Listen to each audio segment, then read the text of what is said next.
So Amazon ব্যবসা করতে গেলে টোটাল আমাদের একটা যেই ইনভেস্ট সেটি যদি আমি বলি, যদি আপনি সৌদি আরব থেকে খুলতে চান আপনার কমার্শিয়াল লাইসেন্স দিয়ে, যদি আপনি প্রাইভেট লেভেলিং করতে চান আপনার কোনো খরচ নাই।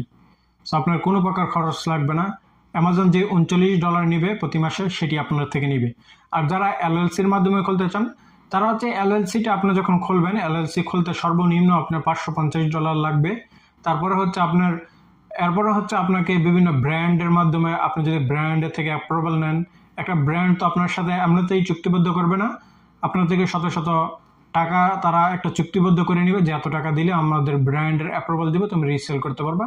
সো সেটি এখানে একটা কস্ট আছে, মোটামুটি ভালো অ্যামাউন্টের একটি কস্ট আছে।